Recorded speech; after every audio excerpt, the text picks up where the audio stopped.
Okay na. Ang giling ng mga doktor ko. Binigyan lang ako ng mga gamot. Tsaka patuloy pa rin yung aking antibiotics. Pero okay na ako. In fact, nakapag-EDC meeting na kami nung Lunes with most of the cabinet. So I'm back in pero medyo nagtatampo sa akin yung mga doktor ko. Kasi sinasabi nila, wag muna. Sabi ko, hindi ko naman pwede pag-antayin lahat ng mga nangyayari.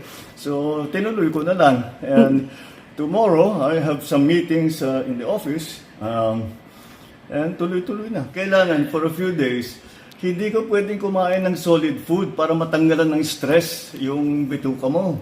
So, puro sabaw lang ako. Kaya nanaginip ako yung isang gabi. Sabi ko sa doktor, pwede na ba akong kumain ng kung ano-ano?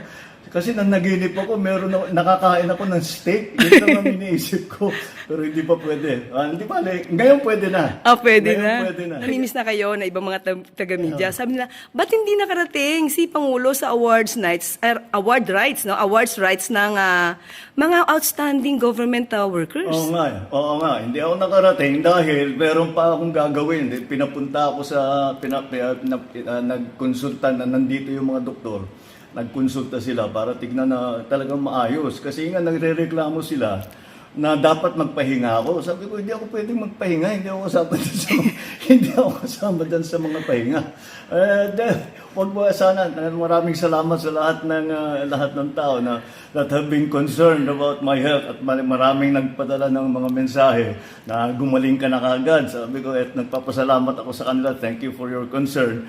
But I said, I got the best the best possible medical care that you can have, and that's why I'm already back in harness.